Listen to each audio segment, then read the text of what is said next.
Hello, my beautiful people. Today, I'm gonna to tell you about 4 business ideas that an immigrant can start in Canada. Ah oui, tu n'étais pas trompé du tout. Tu es toujours sur la chaîne de Elke Business, une chaîne qui est belle et bien francophone. C'était juste pour vous informer que actuellement, je suis en train de suivre des cours de langue. Donc, je fais mes cours en ligne. Il y a quelqu'un que j'ai payé en ligne pour me faire des cours de langue. Nous ne sommes même pas dans le même pays, mais il me fait des cours de langue. Si tu vas dans la vidéo qui vient juste avant celle-ci, dans cette vidéo, je t'explique comment tu peux vendre tes compétences dans lesquelles il y a les compétences d'une personne qui a des connaissances en langue, que ce soit en anglais ou autre, et qui peut vendre facilement cette connaissance-là. Alors, si c'est quelque chose qui t'intéresse, je t'invite à aller regarder cette vidéo où je parle de 4 business qu'on peut lancer sans argent. Aujourd'hui, nous allons voir 4 business qu'un immigrant au Canada peut lancer. Il peut être étudiant ou pas étudiant, mais c'est quelque chose que j'ai constaté, puisque moi-même je vis au Canada, j'ai constaté que ce sont des business où il y a beaucoup d'opportunités et vraiment facile à trouver des clients. Si tu veux savoir quels sont ces business, je t'invite à rester jusqu'à la fin de la vidéo. Avant d'arriver au générique, j'aimerais vous souhaiter à tous une très belle et heureuse fête de fin d'année. Meilleurs vœux à vous qui me regardez. J'aimerais aussi vous dire merci parce que ça fait déjà quelques mois, puisque la chaîne a commencé en mai jusqu'à aujourd'hui. Nous sommes déjà à plus de 2500 abonnés et plusieurs milliers de vues. Je suis vraiment contente et j'aimerais vous remercier pour cela. Alors j'aimerais te dire à toi que si cette année 2024 n'a pas été meilleure, ne te décourage pas. Sache que l'année 2025 arrive et c'est à toi de changer la donne. Si l'année 2024, tu faisais quelque chose, ça ne marchait pas en 2025, fais autre chose. Change la donne, change la manière de faire, change la manière d'être et refais la même chose. Tu verras que ça pourra changer. Et si ça ne change pas, l'année d'après, on a toujours espoir. Car quelqu'un disait, tant qu'il y a de la vie, il y a de l'espoir. Alors, j'aimerais vous encourager toujours à persévérer dans tout ce que vous faites et vous souhaiter une très belle fête de fin d'année. Meilleurs vœux à vous, surtout de discipline, parce que c'est la discipline des fois qui nous manque. Beaucoup de discipline pour cette nouvelle année qui arrive. Et on se voit juste après les génériques.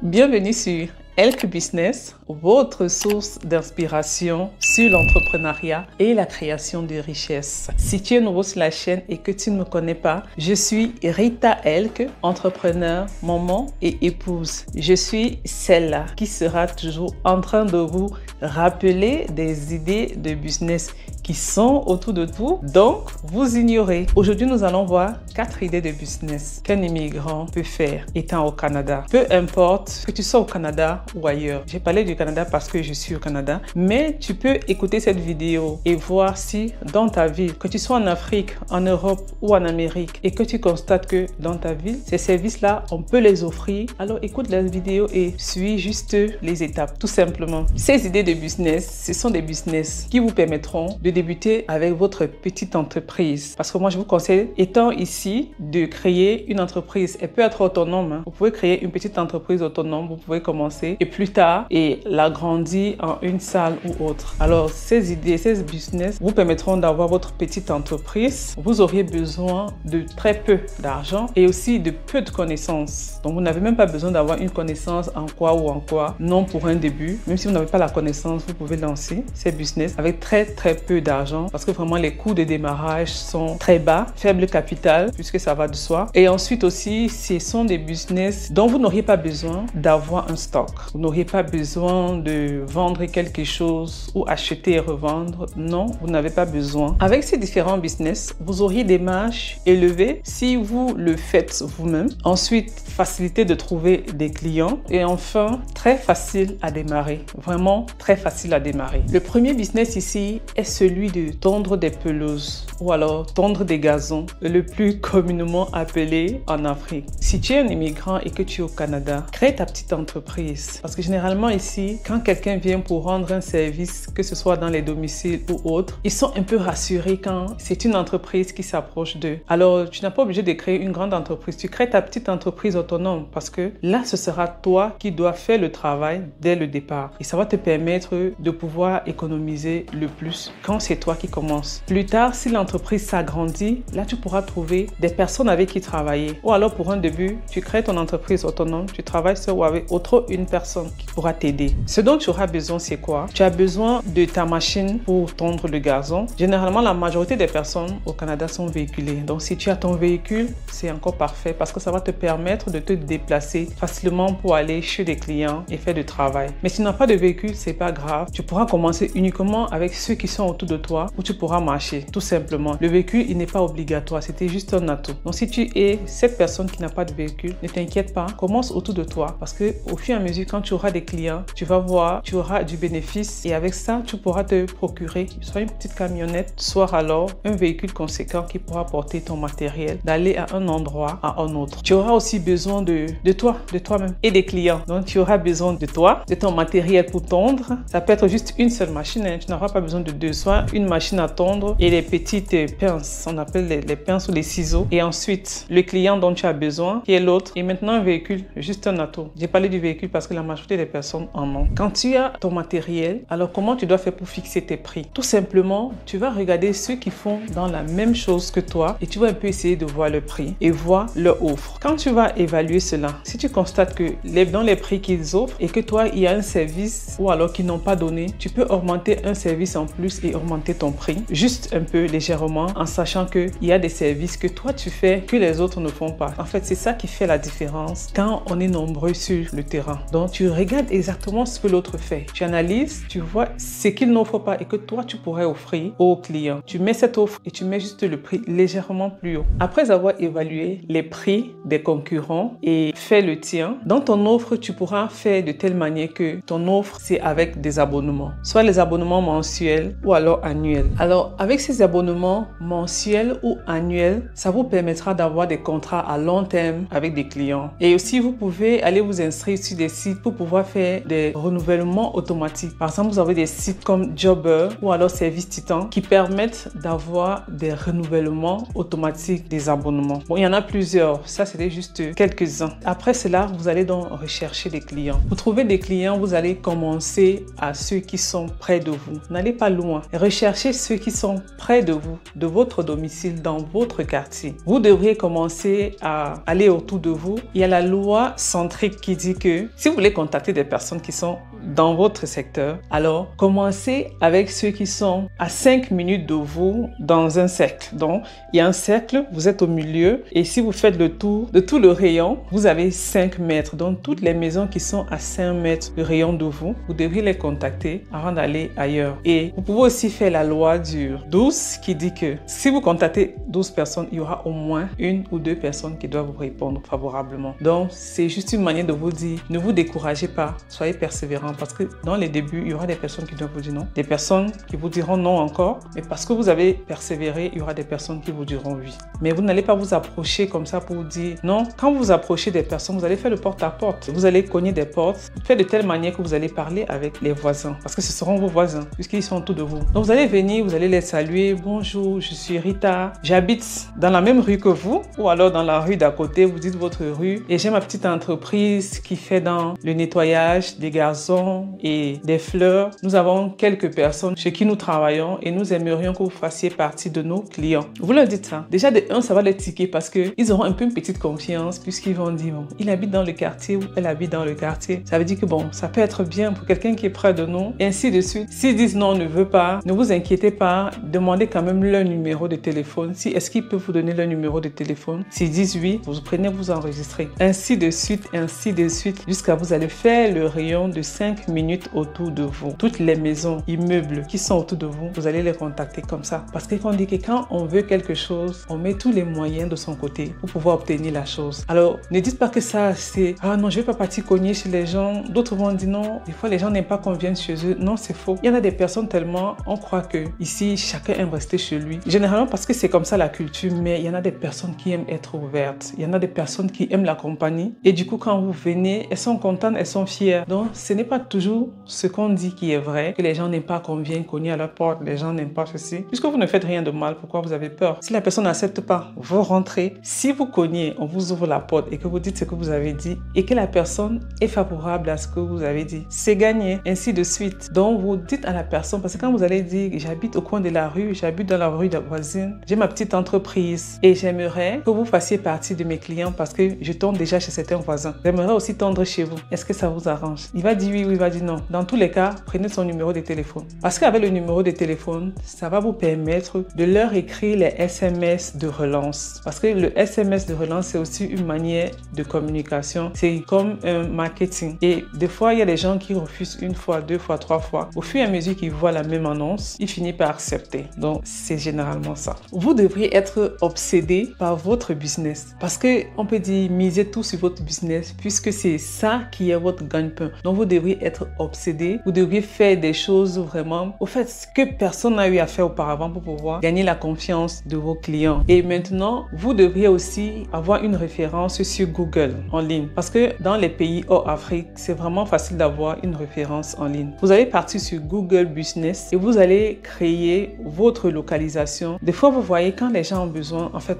même vous-même, quand vous avez besoin d'un service, vous partez sur Google, vous tapez comment trouver, ou bien adresse de telle personne, adresse de tel magasin, toutes ces choses-là. Ce sont les référencements Google qui sont très gratuits, hein, c'est pas payant. Donc, puisque vous offrez un service de nettoyage de gazon et que ce sont des choses que les gens recherchent généralement beaucoup sur Google, étant ici au Canada, alors vous allez aller sur Google Business et vous allez mettre votre adresse de telle manière que quand on va taper des recherches d'une entreprise qui tond les gazons et autres, votre nom doit ressortir. Donc, vous allez créer ça localement, mais vous mettez votre ville et tout, vous mettez toutes les informations et vous seriez visible sur Google. Cela coûte vraiment $0. Quand vous avez trouvé des clients en présentiel, vous devriez aussi être présent sur les réseaux sociaux. Vous devriez être présent sur les médias sociaux parce que c'est vraiment important d'être sur des médias sociaux et mettre vos différentes activités, mettre des petites captures ou bien alors des vidéos de ce que vous avez eu à faire, du travail que vous avez eu à faire. Ça va permettre aussi d'avoir une communauté et d'avoir la visibilité dans votre localité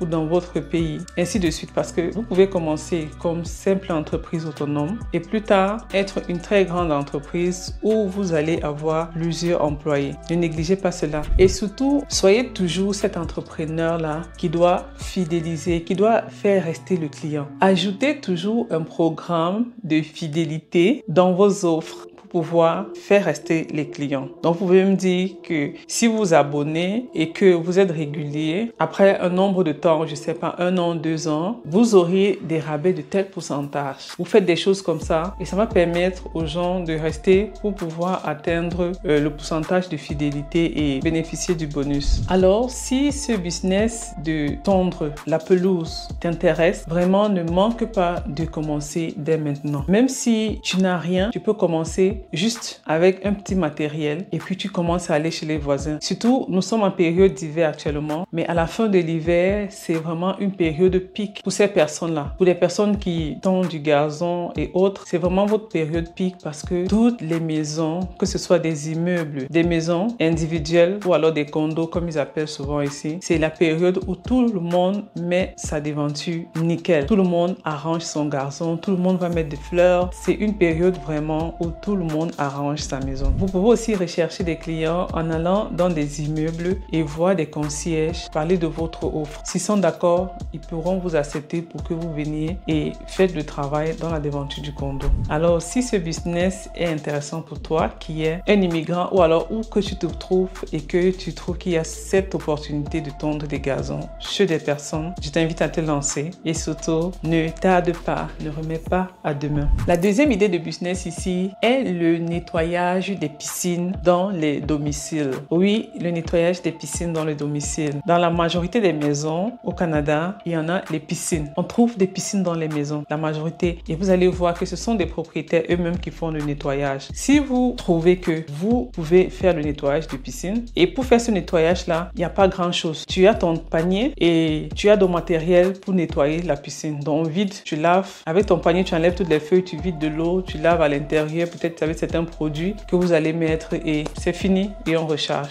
Nettoyer les bords, c'est tout. Alors, il y en a des personnes qui recherchent. Il y en a tellement de piscines ici. D'autres, vous allez venir, vous allez voir, les piscines sont chales parce qu'ils n'ont pas eu la possibilité de nettoyer parce que les gens sont tellement occupés. Les gens sont occupés, soit c'est leur boulot, soit c'est leur propre entreprise ou autre. En fait, les gens sont occupés. Et si vous marchez de maison en maison avec le même procédé que celui qui tond la pelouse pour pouvoir nettoyer les piscines des personnes, je vous assure que sur 20 maisons dont vous allez toquer à la porte dans un rayon, vous n'allez pas manquer d'avoir 2 oui. Actuellement, c'est la période de l'hiver. Après l'hiver, c'est comme une liberté. En fait, c'est comme un soulagement ici. L'été qui approche, tout le monde veut être au taquet. Donc, avant que l'été n'arrive, les nettoyages de piscines, c'est une période de pic pour les personnes qui nettoient des piscines. N'oublie pas de te lancer dans ce domaine-là parce que ça va te permettre non seulement de joindre les deux bouts, parce que pour un début, c'est toi seul. Tu n'as même pas besoin de 2 personnes pour nettoyer la piscine. Tu peux le faire seul et tu restes dans ça seul et tu as carrément ton bénéfice très simplement. Alors, pour le nettoyage de piscine, vraiment, c'est quelque chose que moi, je vous encourage à le faire si vous avez la possibilité ou bien si vous avez cette envie-là de le faire. Je vous encourage à vraiment vous lancer. Pour un début, ça peut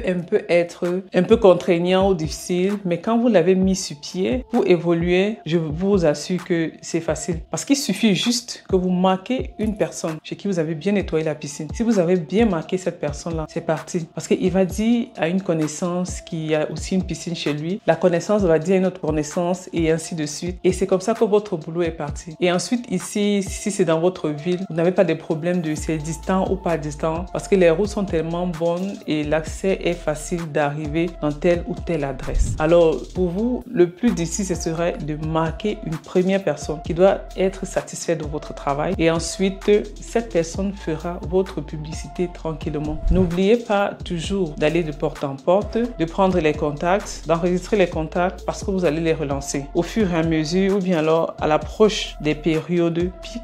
Et aussi, faites des contrats à long terme ou avoir des abonnements, des renouvellements automatiques comme on a parlé sur celui qui fait des gazons et vous verrez que vraiment c'est quelque chose qui pourra vous amener dans un niveau dont vous n'imaginez même pas. Alors, je vous encourage à vous lancer. Le troisième business ici est celui du nettoyage de vitres. Le nettoyage de vitres uniquement. Vous n'avez pas besoin de faire autre chose. Le nettoyage des vitres. J'ai eu à parler de ce business dans l'une de mes vidéos où je parlais de 5 business rentables en Occident. Vous pouvez aller regarder. Mais aujourd'hui, j'en parle encore parce que vraiment, c'est une activité très porteur, très rentable au Canada. Vous savez que ici, l'hiver, on a l'hiver sur 5 à 6 mois pratiquement dans certaines régions. Ailleurs, c'est plus. Mais je vous assure que pendant l'hiver, les vitres de fenêtres et des portes sont vraiment sales. Et tu ne peux pas t'hasarder à nettoyer chaque jour. Parce que quand tu vas nettoyer, le vent va encore taper la neige, ça va salir. Ainsi de suite. Le vent, la neige, les gouttes de pluie, des petits débris qui vont venir. En fait, ça va laisser des traces vraiment très désagréables sur les vitres. Maintenant, si tu te positionnes comme nettoyeur de vitres. Je pense que je vous avais raconté l'histoire des nettoyeurs de vitres qui sont venus dans ma maison. Ils ont nettoyé les vitres en moins de 10 minutes et je leur avais payé $60. $60 quelques minutes et nous sommes dans un immeuble où il y a près de 80, je pense 80 ou 100, près de 100 et quelques, 130 appartements. Vous imaginez un peu. Et autour de nous, il y en a 5 immeubles pareils. Et ensuite, maintenant, des maisons individuelles, il y en a à gogo. Et ils sont venus dans le secteur, ils ont fait le travail très propre. Donc, si vous êtes nettoyeur de vitres, peu importe le secteur, si c'est dans votre secteur, vous vous sentez à l'aise, tant mieux. Si c'est dans votre rue, la rue voisine, tant mieux. Faites ce que vous avez à faire. Faites le porte-à-porte. Si vous trouvez que vous ne voulez pas faire le porte-à-porte, ici, quand même, vous pouvez partir dans la ville, je pense que ils appellent ça la mairie ou la ville de votre secteur. Demandez à pouvoir mettre des petites pancartes sur le trottoir, parce que c'est possible, ça se fait. Vous mettez ça pour un temps. Vous mettez pour dire que nous sommes une jeune entreprise, petite entreprise qui nettoie les vitres. Vous mettez votre numéro de téléphone. Si vous avez un site internet, vous mettez votre site. Les gens vont vous contacter. Ça, c'est pour mettre au trottoir pour les maisons individuelles. Si vous ne voulez pas faire le porte-à-porte, parce que moi, je trouve que le porte-à-porte est toujours mieux. En ce moment, vous êtes en relation directe avec le client. Le porte-à-porte, ils peuvent dire non, mais si vous prenez le contact et que vous allez le relancer par SMS, ils pourront dire oui plus tard. Vous allez aussi dans les condos, dans les immeubles où il y a plusieurs appartements. Vous voyez avec la conciergerie, vous dites votre offre et ils doivent accepter, à moins que peut-être ils ont une entreprise spéciale pour leur bâtiment où ils ont pris un contrat soit des années en plus. Si c'est ce cas, ils pourront vous dire non. Mais s'ils n'ont pas de contrat avec notre entreprise et que des gens viennent juste ponctuellement pour proposer des services de nettoyage et que vous venez aussi, ils doivent vous accepter. Donc n'ayez pas honte. N'ayez pas honte pour ces business-là, parce que pour faire ces business-là, il faudrait être très dynamique. Il ne faudrait pas avoir la honte, être engagé, avoir la rage de trouver de l'argent, de gagner de l'argent. Et vous vous mettez, vous n'avez pas besoin de grand-chose comme matériel. Votre matériel, ce sera quoi? Du chiffon, peut-être un seau et des produits, du savon, peut-être votre raclette pour pour nettoyer la vitre proprement. C'est tout. Il n'y a pas de trucs extraordinaires. La majorité des choses, vous n'auriez même pas besoin d'échelle, à moins que ce soit des maisons individuelles, peut-être qui ont un niveau. Oui, vous pourriez avoir une petite échelle, mais au cas contraire, si c'est pour des condos et autres, vous n'avez pas besoin d'échelle parce que tellement les appartements sont bien conçus que pour nettoyer les vitres de l'intérieur ou de l'extérieur, vous n'avez pas besoin d'être à l'extérieur de l'immeuble. Sauf pour les buildings de services, des offices, sauf pour les buildings de bureaux, de travail, autres. Uniquement déjà de buildings, il n'y a pas d'appartement vivable là, uniquement, ou bien c'est tout vitré et autres. Mais si ce n'est pas le cas, vous n'avez pas besoin vraiment d'échelle. Donc vous faites de porte à porte, vous allez avoir les clients, vous gardez les contacts de téléphone, vous allez relancer ceux qui n'ont pas accepté. Et dites toujours, je m'appelle tel, j'habite au coin de la rue, ou bien je suis dans la même rue que vous, j'ai ma petite entreprise, je fais le nettoyage des vitres, c'est moi qui nettoie pour tel, ou bien je nettoie déjà pour 10 ou bien pour 5 maisons dans la rue. J'aimerais nettoyer aussi votre vitre. Si vous voulez faire partie de mes clients, ils vont rester, ils vont pas vous dire non sur le coup, ils vont pas vous dire oui, mais quand même, il y aura un truc qui doit les chauffer dans le cœur parce qu'ils vont dire, quelqu'un est venu cogner à notre porte, il habite dans la rue, il fait un travail dont on a besoin. Pourtant, on prenait quelqu'un qui venait de très loin. Des fois, il dit son heure, il ne vient pas, ou alors, je sais pas, il a souvent des empêchements. Il y a quelqu'un qui est près de nous. Ils doivent vous dire, ok, donnez-moi votre contact, ou alors vous prenez le leur et vous gardez. S'ils n'ont pas dit oui à l'instant, après, quand l'approche de la période de nettoyage arrive, relancez-le. Il faudrait relancer. Comme ça, ils pourront dire oui. N'oubliez pas toujours que sur 12 personnes que vous contactez, il y aura au moins 1 ou 2 personnes qui vous diront oui. Ne perdez pas de vue cela. Et quand vous avez fait le tour de votre maison des 5 minutes de rayon, maintenant vous pouvez aller ailleurs. Mais commencez déjà par là parce que ça fait déjà un bon paquet de maisons que vous allez servir. Si vous constatez que votre entreprise marche et que vraiment il y a de la demande et qu'il y a des clients et que vous êtes fatigué de travailler seul, en ce moment vous allez prendre 1 ou 2 personnes pour travailler avec elles. Et plus tard, agrandir votre entreprise et en ce moment vous seriez un très grand entrepreneur. Vous ne seriez pas là en train de quitter le matin pour aller au boulot, rentrer le soir et avec tous les trucs qui sont autour. Vous auriez peut-être le temps pour votre famille et autres. Pensez-y. Si c'est quelque chose qui vous intéresse, vraiment, ne manquez pas de vous lancer. Et ne vous lancez pas demain, c'est aujourd'hui. C'est aujourd'hui que vous devez vous lancer. Alors, la 4e idée de business, c'est une entreprise de nettoyage des cuisinières. Nettoyage des cuisinières. Et vous allez dire, merde. Pourquoi nettoyage des cuisinières, pas nettoyage de maison entièrement? Parce que seulement dans le rayon nettoyage, il y en a tellement de nettoyage. On a vu nettoyage tondre la pelouse, on a vu nettoyage des vitres, on a vu nettoyage des piscines. Maintenant, on va voir nettoyage des cuisinières. Il y en a aussi même nettoyage des garages, nettoyage de vos pavés, nettoyage à haute pression. Parce que ça aussi, c'est quelque chose où les gens recherchent, nettoyage de voitures. Donc, vous voyez, il y en a tellement d'opportunités seulement dans le nettoyage.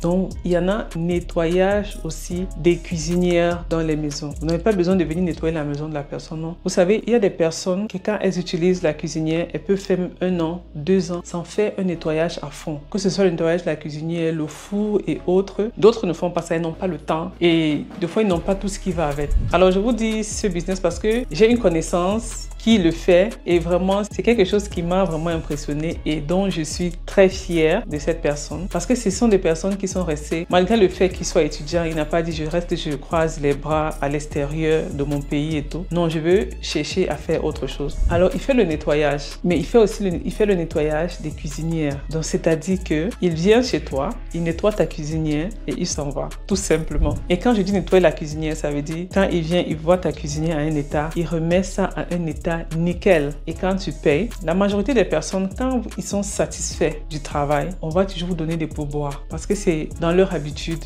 ici au Canada. Ils aiment donner du pourboire. Donc tu peux même fixer ton prix, mais quand tu arrives, tu fais ton travail et que c'est propre, le client, il va te donner ce que tu as demandé en inventant encore quelque chose au-dessus. Et ça, c'est quelque chose qu'il faut être audacieux. Il faut connaître ce qu'on veut dans la vie. Il ne faut pas avoir honte. Quand on cherche l'argent dignement, on n'a pas honte. Et donc, c'est vraiment quelque chose qui, ça m'a vraiment touché. Et j'ai dit que non, j'aimerais partager ça avec vous. Ça peut aider une personne. Donc, si tu es cette personne-là qui ne sait rien faire, mais que tu sais faire la propreté, tu connais laver la cuisinière et tout. Et Dieu merci que dans ce pays, il y a tout pour faciliter les nettoyages. Il y a des produits pour dégraisser très facilement. Il y a des produits pour, je sais pas, en fait, pour faire briller. Il y a des produits pour faire ceci. Juste avec un peu de temps et faire de frotte, laver bien.